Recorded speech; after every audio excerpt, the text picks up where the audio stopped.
आप सभी छात्रों का स्वागत है। तो छात्रों, आज की इस वीडियो में हम कक्षा 10वीं जो आपका विषय गणित है उसके प्री बोर्ड परीक्षा 2022 के पेपर का फुल सॉल्यूशन देखने वाले हैं। जी हाँ छात्रों, संपूर्ण हल देखेंगे जिससे आपको 80 में से 80 अंक मिलें, आपका एक भी अंक ना कटे। तो अभी करते हैं वीडियो को स्टार्ट। और आई होप आपको स्कूल से पेपर मिल ही चुका होगा, तो आपके पास पेपर अभी सामने होगा। तो जस्ट डायरेक्ट हम अपनी आंसर शीट से आपको आंसर दिखा देते हैं, ठीक है। तो आपको सेम टू सेम बता लेना है, आपको फुल मार्क्स मिलेंगे। यहाँ पर देखो, आपका जो आंसर शीट स्टार्ट होती है यहाँ पर से सबसे पहले आपका जो प्रश्न है वो प्रश्न क्रमांक 1, सही विकल्प चुनिए, ठीक है। तो आपका जो पहला क्वेश्चन है छात्रों, यहाँ पर आपका राइट आंसर हो जाएगा सी यानी कि 5। फिर आपका जो सेकंड क्वेश्चन है इसमें आपको राइट आंसर लिखना है C/A, ठीक है। थर्ड क्वेश्चन में आपको आंसर आएगा सी वाला यानी कि A/A1/A2 बराबर B1/B2 बराबर C1/C2। इसके बाद जब का चौथा प्रश्न है इसमें आपको उत्तर लिखना है -2।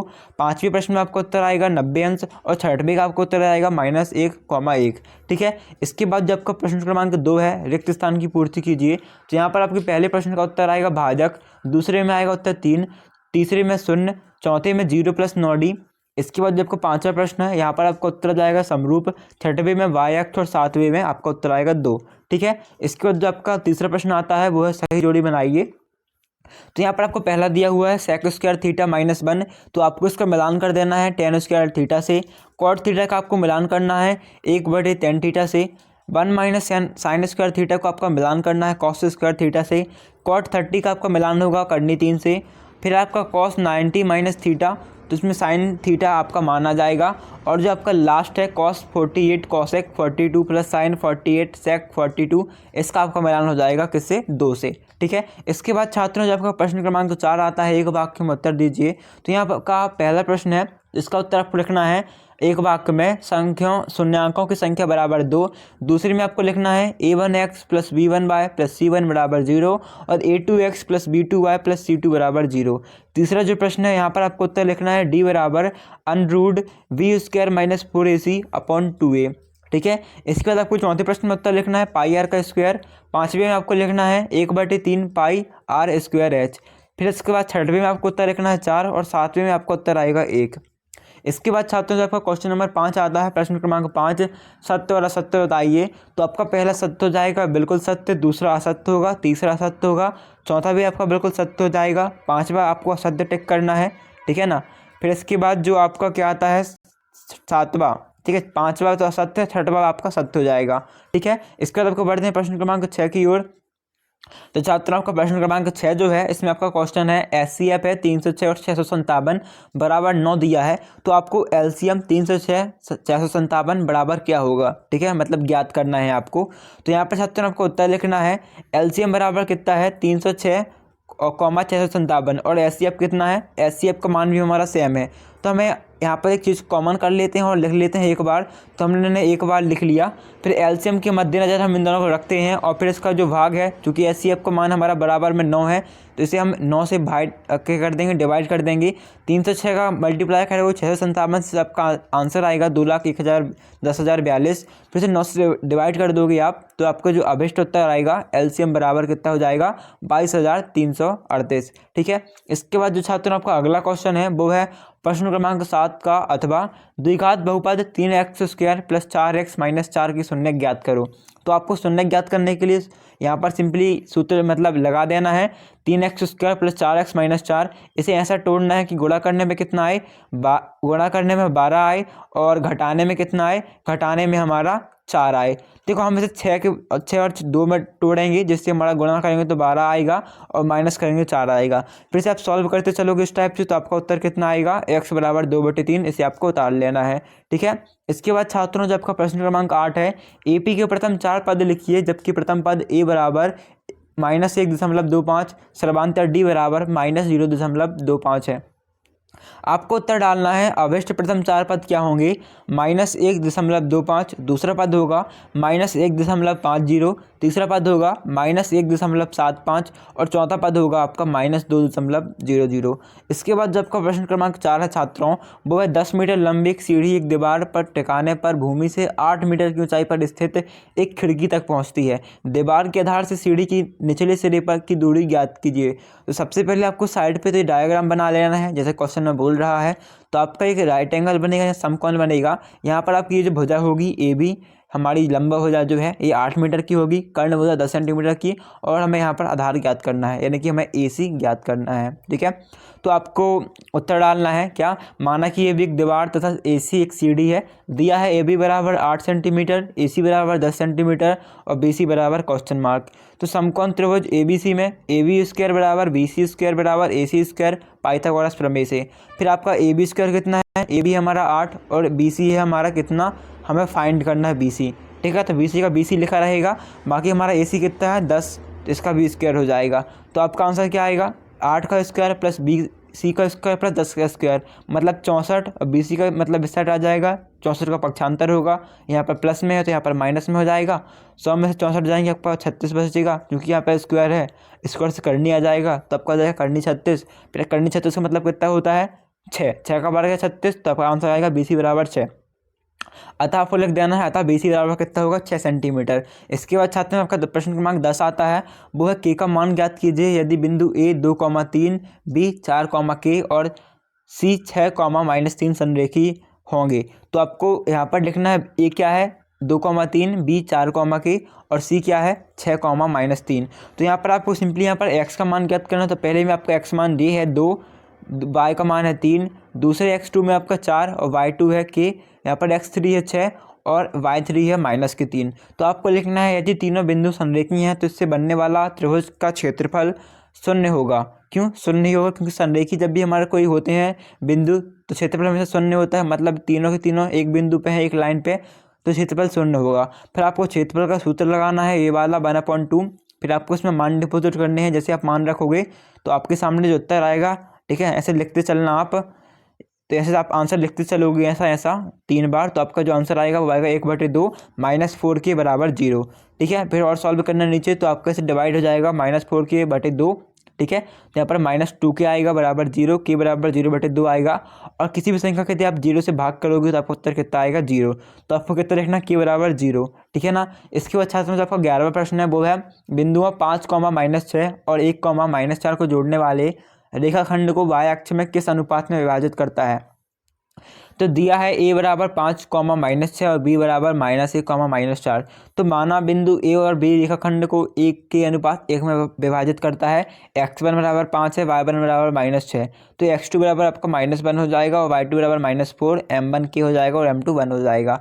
ठीक है, फिर आपको क्या करना है, यहाँ पर दूरी, ये जो विभाजन का सूत्र है, निर्देशांक विभाजन वाला, विभाजित करने वाला सूत्र m1 m2 से सूत्र को लिख देना है, और यहाँ पर जितने हमने मान लिए हैं x1 x2 m1 के, यहाँ पर आपको मान रख देने हैं। जैसे आपका मान रखोगे तो आपका ये इक्वेशन आपको मिलेगी और समीकरण आपको मिलेगा। फिर आपको लिखना है, दिया है विभाजित करने वाला बिंदु y अक्ष पर स्थित है, इसलिए y अक्ष पर बहुत 0 होता है ना।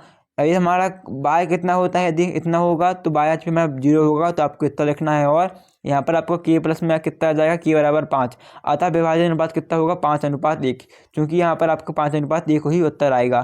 फिर आपका 12वां प्रश्न है, मान निकालिए, और मान किसका निकालना है आपको, sin 25 का मल्टीप्लाई cos 65 का प्लस cos 25 और sin 65 का।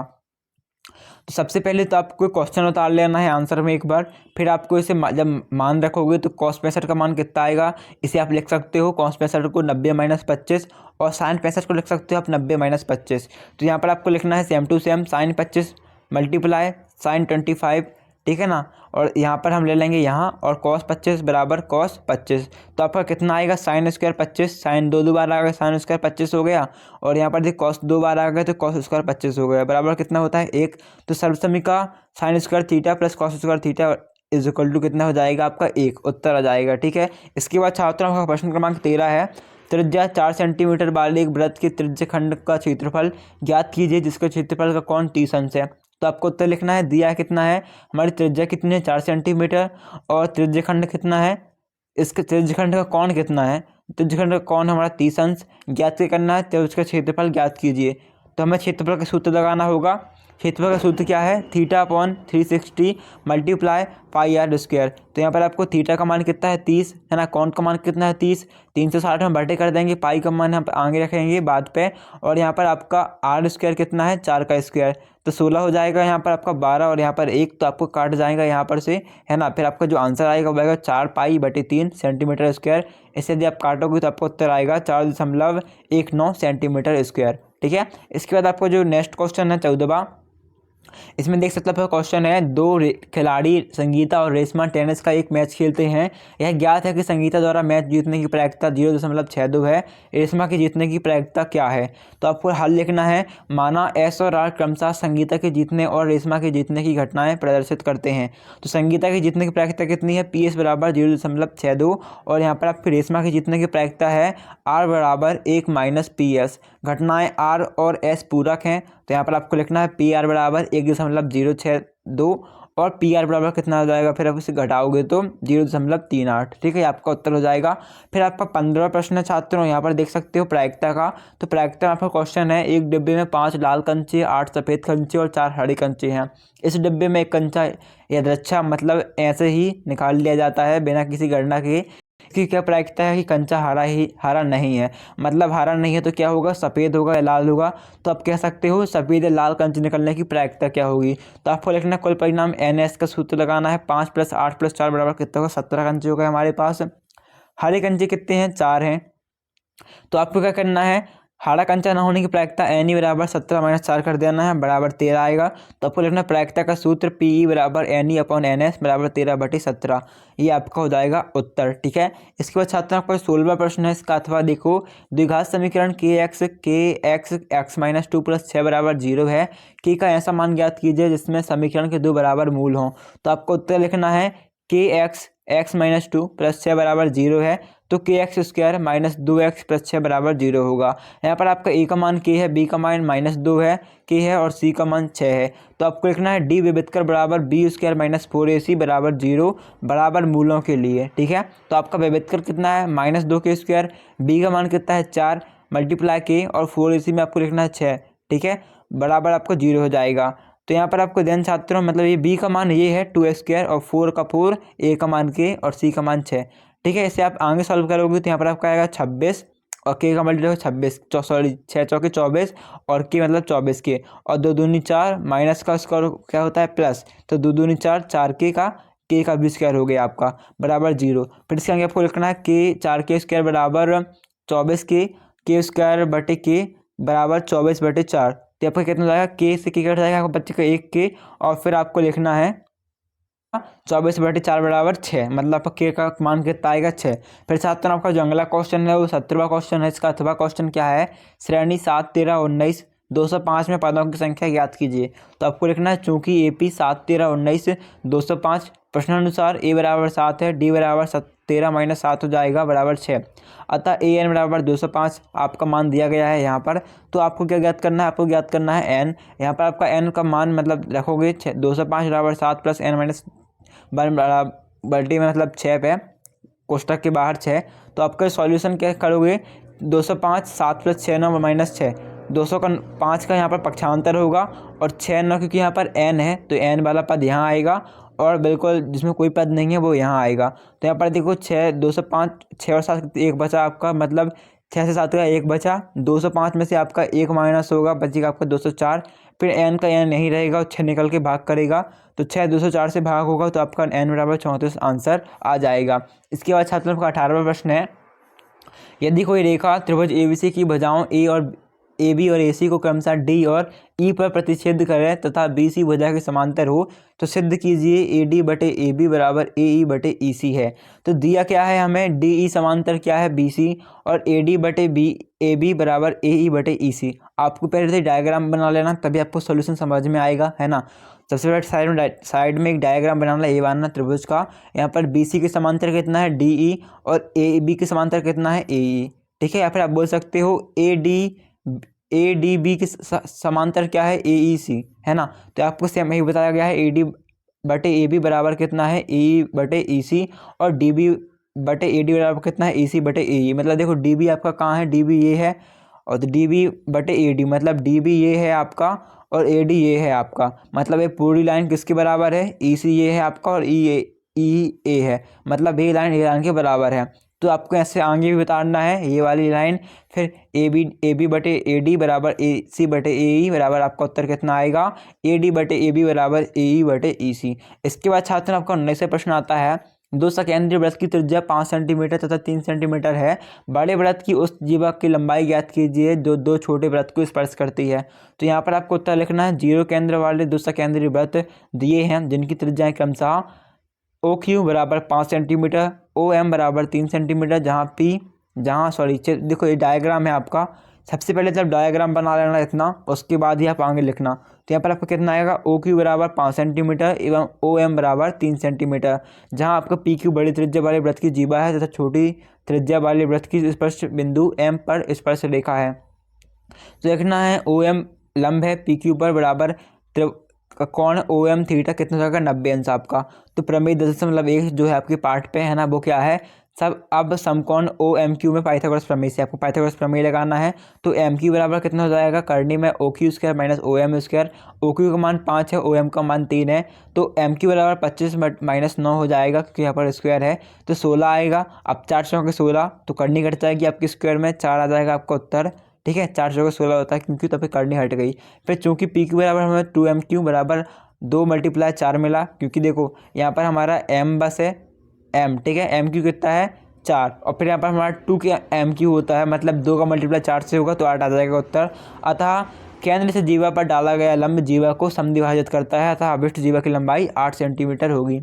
इसके बाद छात्रों का 20वां प्रश्न है, एक क्रिकेट टीम के कोच ने 7 बल्ले तथा 6 गेंदें 3800 रुपये में खरीदी, बाद में उसने 3 बल्ले व 5 गेंदें रुपये 1750 में खरीदी, प्रत्येक बल्ले एवं प्रत्येक गेंद का मूल्य ज्ञात कीजिए। तो देखो माना कि एक बल्ले का मूल्य x रुपये है एवं एक गेंद का मूल्य y रुपये है, तो प्रश्नानुसार कितना हो जाएगा आपका, 7x + 6y बराबर कितना है 3800, और 3x बराबर प्लस 5y बराबर कितना 1750।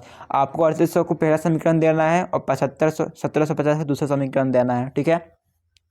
समीकरण 2 से हम लेंगे x बराबर 1750, ठीक है, यहाँ पर आपका माइनस में आएगा 5y और 3 बटे में आएगा, क्योंकि यहाँ पर हमने x पहले ऑलरेडी ले लिया है, तो यहाँ पर आपका 3 बस अकेला बटे में आएगा समीकरण 1 में रखने पर, ठीक है। फिर आपको क्या लिखना है, 1750 माइनस 5y बटे 3 प्लस 6y बराबर 3800 बराबर आपको इसे मल्टीप्लाई हो जाएगा इसका इससे, 7 का इससे, तो आपका कितना आएगा 12250, और 7 का 5 से होगा तो 35y है ना, प्लस आपका 7 का 6 का तो 6 ही रहेगा आपका, फिर आपका 18y आएगा, यहाँ से यहाँ पर होगा और यहाँ पर आएगा आपको 11400। फिर आपको सॉल्व करना है नीचे, तो आपका y बराबर -850 और -70 आएगा, माइनस कट जाएगा, 17 डिवाइड करेंगे 50 उत्तर आएगा आपका। फिर आपको एक्स वैल्यू कितनी फाइंड होगी, आपकी एक्स वैल्यू आएगी ये 1750 माइनस 5y, मतलब 1750, y का मान है यहाँ पर 5 और y का मान है 50, तो 3 का 3, इसका आपको माइनस होगा तो 1500 बचेगा, और 3 से डिवाइड करोगे तो आपको 500 रुपये उत्तर आएगा। अतः आपको लिखना है, अतः बल्ले का मूल्य 500 रुपये व गेंद का मूल्य 50 रुपये है। इसके बाद छात्र आपको जो नेक्स्ट क्वेश्चन है, देखो ये बुक क्वेश्चन क्या है आपका, यहाँ पर क्वेश्चन है, देखो कौन सा क्वेश्चन था हमारा ये क्वेश्चन था हमारा छात्रों 20वां। तो आपका 21वां क्वेश्चन है, उसमें आपका क्वेश्चन 7.6 सेंटीमीटर लंबा एक रेखाखंड खींचिए और उसे 5:8 में विभाजित कीजिए। तो आपको छात्रों उत्तर डालना है, मान लीजिए ए बी बराबर 7.6 सेंटीमीटर लंबा दिया हुआ रेखाखंड है जिसे 5:8 के अनुपात में विभाजित करता है। तो आपको सबसे पहले रचना के चरण लिखने हैं, उसके बाद चित्र बनाना है, ठीक है। कोशिश करो कि सबसे पहले आप ये चित्र बना लो, देखो ये चित्र बना लेना, उसका रचना के चरण लिखना। तो समझ लो रचना के चरण है क्या, आपको पहला चरण लिखना है, ए बी बराबर 7.6 सेंटीमीटर एक लंबा रेखाखंड खींचिए, आपका पहला चरण हो जाएगा। फिर आपको दूसरा पॉइंट डालना है, रेखा ए बी के बिंदु ए पर नीचे की ओर कोण बी ए एक्स बराबर थीटा एक न्यूनकोण बनाते हुए एक किरण ए एक्स खींचिए। तीसरा है ए बी के बिंदु बी पर ऊपर की ओर कोण ए बी वाई बराबर कोण बी वाई थीटा न्यूनकोण बनाते हुए किरण बी वाई खींचिए। चौथा पॉइंट आपको लिखना है, ये देखो आपको सेम टू सेम उतार देना है। पांचवा पॉइंट में आपको लिखना है A5B8 रेखाखंड को मिलाइए तो ए बी को बिंदु सी पर प्रतिच्छेद करता है, अतः आपका जो ए सी अनुपात सी बी बराबर 5:8 है। तो आपको लगभग लिखना है ए सी इतना 2:9 और बी सी लगभग 4.7। रचना का औचित्य लिख देने से आपको एक भी नंबर ना कटे, आपको फुल मार्क्स मिल जाए। तो आपको नीचे लिखना रचना का औचित्य और फिर आपको इतना और उतार देना है यदि आप चाहो तो। बाकी आप रचना का औचित्य छोड़ भी सकते हो, नहीं तो आपको कोई प्रॉब्लम नहीं होगी इससे, ठीक है। इसे आप करना चाहो तो कर भी लेना, आपको अच्छे मार्क्स मिल जाएंगे। प्रश्न नंबर 22 से आपका दो घनों जिनमें से प्रत्येक का आयतन 64 सेंटीमीटर स्क्वायर है कि संलग्न फलकों को मिलाकर एक ठोस बनाया जाता है, इससे प्राप्त घनाभ का पृष्ठीय क्षेत्रफल ज्ञात कीजिए। तो ज्ञात है दो सर्वांग समघन जिसमें से प्रत्येक का आयतन कितना है, V बराबर A3 बराबर 6 सेंटीमीटर क्यूब। तो आपको डालना है जहाँ A बराबर वर्ग की भुजा दोनों के संलग्न फलकों को मिलाकर एक घनाभ बनाया गया जिसकी लंबाई L बराबर 2A सेंटीमीटर, चौड़ाई B 4 सेंटीमीटर है एवं ऊंचाई H बराबर A सेंटीमीटर है। V बराबर आपका A3 है 64 और बराबर 4 का स्क्वायर। तो आपको लिखना है A बराबर 4 सेंटीमीटर और L बराबर 2A बराबर 2 मल्टीप्लाई 4 बराबर 8 सेंटीमीटर और आपका B आ जाएगा यहाँ पर कितना 2A, मतलब A का मान कितना है हमारा 2 का 2 से मल्टीप्लाई होकर 4 सेंटीमीटर आ जाएगा और यहाँ पर आपका आगे कितना आ जाएगा 8 सेंटीमीटर। एवं देखो H क्या है हमारा, H मतलब लंबाई, तो H भी हमारी A है, H का मान कितना मिला हमें 4, तो हमें H भी 4 लिखना होगा, ठीक है। फिर आपको सूत्र लगाना है घनाभ का पृष्ठीय क्षेत्रफल का। तो ये सूत्र में आपको मान डिपॉजिट करना है LB plus BH plus HL में। LB का मान कितना मिला हमें, देखो L का और B का मान कितना है, LB का मान है 2 मल्टीप्लाई 4 मतलब कि 8 और फिर आपका कितना है BH, तो B है ये है हमारा B मल्टीप्लाई H मतलब 4 चौके 16 हो जाएगा आपका और HL मतलब 4 दूनी 8 हो जाएगा आपका। इसे सॉल्व करोगे तो आपका आएगा 2 कोष्टक में 32 प्लस 16 प्लस 32 मतलब 2 मल्टीप्लाई 80 यानी कि आपको SW आएगा 160 सेंटीमीटर स्क्वायर। अतः घनाभ का अवशिष्ट पृष्ठीय क्षेत्रफल कितना होगा आपका 160 सेंटीमीटर स्क्वायर। ओके छात्रों, देन आपका लास्ट क्वेश्चन है 23वां। इसमें आपको एक सांख्यिकी का क्वेश्चन है ना। क्वेश्चन क्या है, निम्नलिखित सारणी किसी अस्पताल में एक विशेष वर्ष में हुए रोगियों की आयु को दर्शाती है। आयु क्या है 5 से 15 के बीच, 15 से 25 के बीच, 25 से 35, 35 से 45, 45 से 55 और 55 से 65। रोगी कितने हैं, इसमें 6 हैं, इसमें 11, इसमें 21, इसमें 23, 45 से 55 में 14 और 55 से 65 में 5। तो अपना है इन आंकड़ों का बहुलक ज्ञात करना है। तो बस सिंपली आप बहुलक का सूत्र लगाएंगे और आंसर आ जाएगा। बट आपका क्वेश्चन का जो नंबर है मार्क्स ज़्यादा हैं तो आपको और डिटेल में लिखना होगा जिससे आपको अच्छे मार्क्स मिलें, फुल में से फुल मार्क्स मिलें। तो आप सबसे पहले आप इतनी थ्योरी लिखना, थ्योरी का लिखोगे यहाँ बहुलक के परिकलन के लिए यहाँ बहुलक वर्ग 35 45 क्योंकि इसकी बारंबारता सर्वाधिक 23 है। इस वर्ग की निम्न सीमा L 35 है, बारंबारता F1 23 है, वर्ग माप H 45 माइनस 35 10 है। बहुलक वर्ग से पहले वर्ग की बारंबारता F0 बराबर 21 होगी, ठीक है। एवं वर्ग की बारंबारता F2 बराबर 14 होगी। आपका सूत्र होता है बहुलक का Z बराबर L plus F1 minus F0 upon में 2F1 minus F0 minus F2 multiply by H। तो यहाँ पर आपको क्या लिखना है, यहाँ पर आपको लिखना है 35 प्लस 2/46 माइनस 35 मल्टीप्लाई 10। फिर आपको करना है यहाँ पर क्या हो जाएगा 35 प्लस 20/11 मतलब इसे सॉल्व करोगे आप तो यहाँ पर देखो जब इसे काटोगे तो आपका उत्तर कितना आएगा 36.82। ओके, इसके बाद छात्रों आपके क्वेश्चन होता है ख़त्म। आई होप आपको वीडियो अच्छी लगी होगी। तो छात्रों यदि आपको वीडियो अच्छी लगती है तो देखो अपने दोस्तों के साथ उन वीडियो को शेयर कर देना जिससे उनकी भी हेल्प हो सके, वो भी बहुत अच्छे नंबर ला सकें। साथ ही साथ छात्रों आप इस वीडियो को PDF चाहते हो तो आप टेलीग्राम ग्रुप ज्वाइन कर लेना जिसकी लिंक डिस्क्रिप्शन पे है ना, या फिर आप सर्च कर सकते हो टेलीग्राम में the unique boy for your exam preparation. मिलते हैं छात्रों अभी अगली वीडियो में। जब तक के लिए वीडियो को चैनल को सब्सक्राइब कर लीजिएगा जैसे हम अगली वीडियो डालें सबसे पहले आपको मिल जाए, ठीक है। थैंक्स फॉर वॉचिंग, मिलते हैं अगली वीडियो।